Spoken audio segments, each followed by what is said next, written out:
Jadi, descriptive text itu adalah salah satu jenis teks yang isinya itu merupakan penjelasan dan deskripsi sesuai dengan namanya.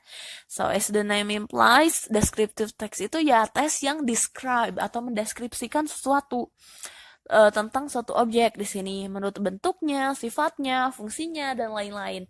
Jadi, objek di sini bisa jadi orang, mendeskripsikan orang, bisa jadi binatang, mendeskripsikan binatang, bisa jadi barang, mendeskripsikan sebuah barang, atau bisa juga sebuah tempat, mendeskripsikan tempat itu kayak gimana.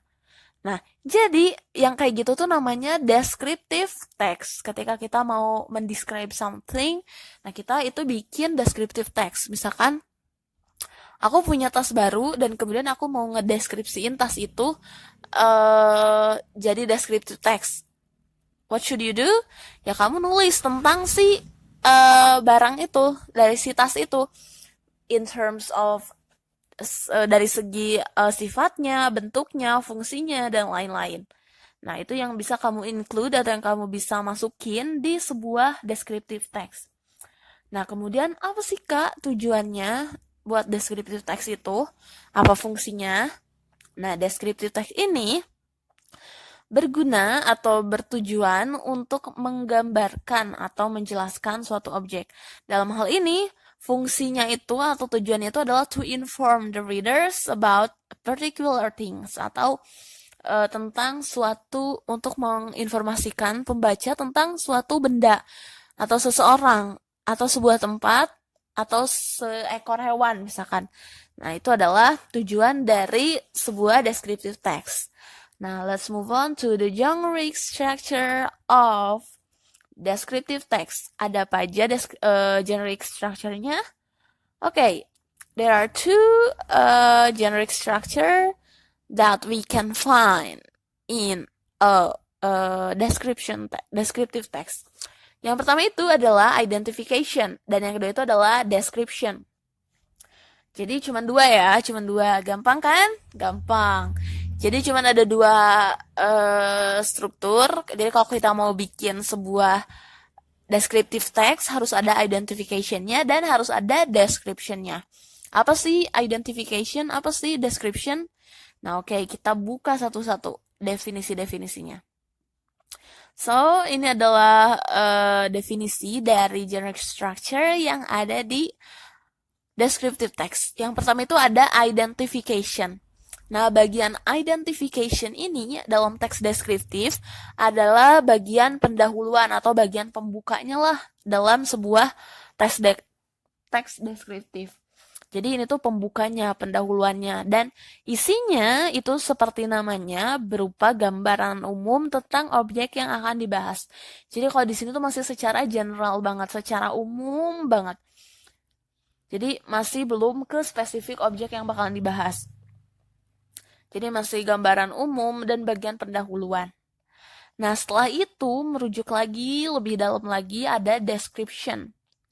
Nah, description di sini sesuai namanya, itu adalah bagian inti yang memuat ciri-ciri khusus yang dimiliki suatu objek. Jadi kalau tadi di identification ini masih tentang umum, masih umum gitu ya scope-nya. Kalau di sini udah khusus, ciri-ciri khusus. Nah, itu adalah identification dan description. Terus kalau kita mau bikin descriptive text, harus ada dua-duanya? Exactly, harus ada dua-duanya supaya bisa dikategorikan sebagai descriptive text. Oke, kita udah bahas generic structure, selanjutnya apa coba?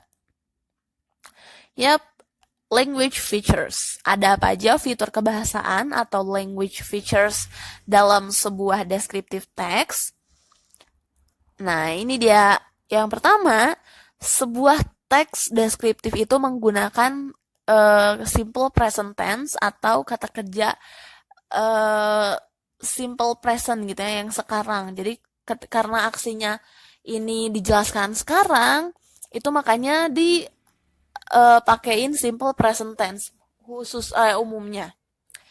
Nah, kemudian banyak juga yang bisa kita temuin itu adalah linking verb.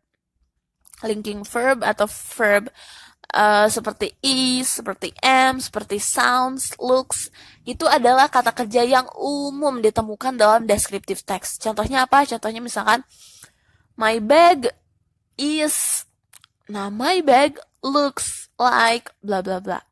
Atau misalkan my sister looks like siapa, terlihat seperti apa.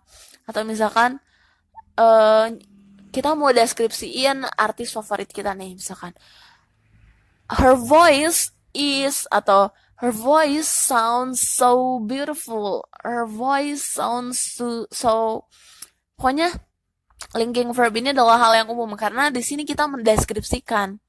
Misalkan A sama dengan, nah sama dengannya itu bisa diisi dengan is, am, sounds, looks. Misalkan A sama dengan smart, A is smart, B sama dengan misalkan pretty, misalkan B looks. Nah itu bisa. Jadi kan itu tuh kayak penghubung gitu, atau yang menghubungkan si phrase yang ini dengan phrase yang satunya lagi.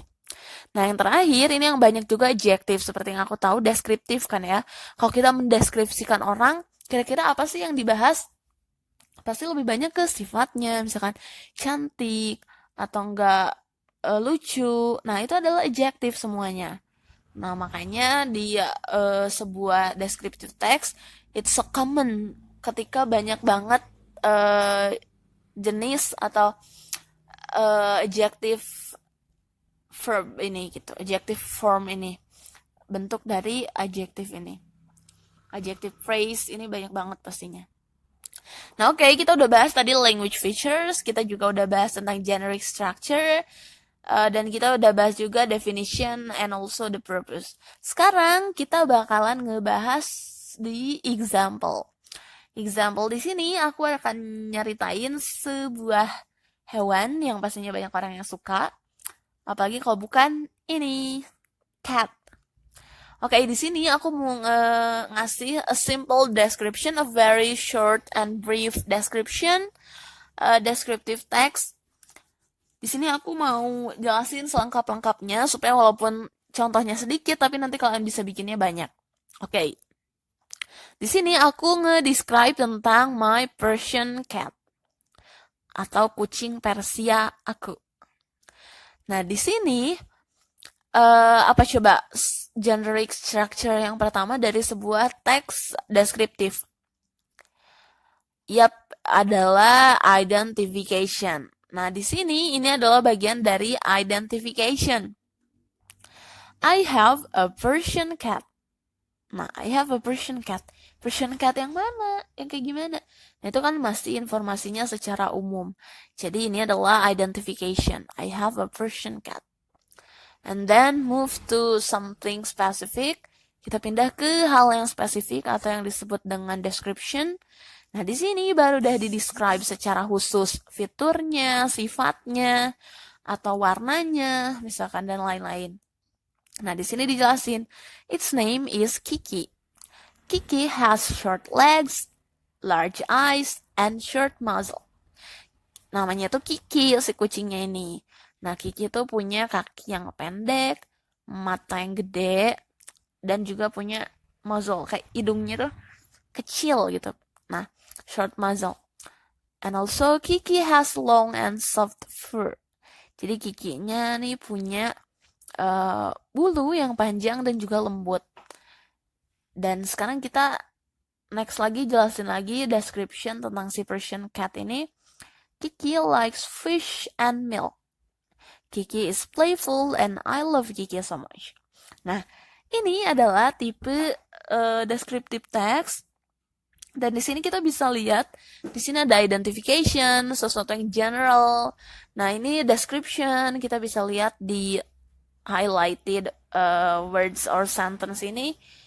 Kita bisa lihat ada penjelasan secara khusus. Yang pertama itu dari namanya, terus dari karakteristik tubuhnya, ini atau dari hobinya, dari kesukaannya.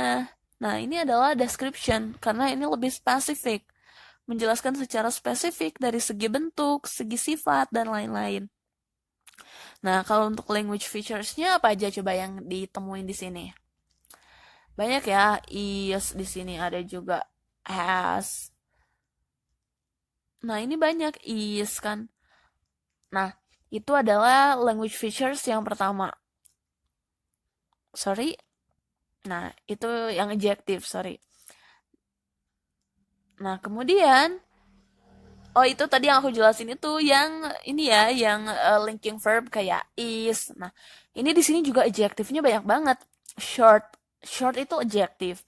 Large, short, long, soft, playful, love. Ini adalah adjektif semuanya. Jadi dalam satu descriptive text yang simple gini aja, yang cuma beberapa sentence atau clause, di sini udah banyak banget adjektifnya. Apalagi yang satu eh kertas misalkan itu pasti banyak banget. Nah, itu makanya adalah salah satu fitur atau salah satu ciri khas kebahasaan dari sebuah descriptive text. Selain itu ada apa lagi? Di featuresnya, oh ada simple present tense. Nah, di sini semuanya hampir menggunakan simple present tense ya. Have, is, has, love, bla bla bla.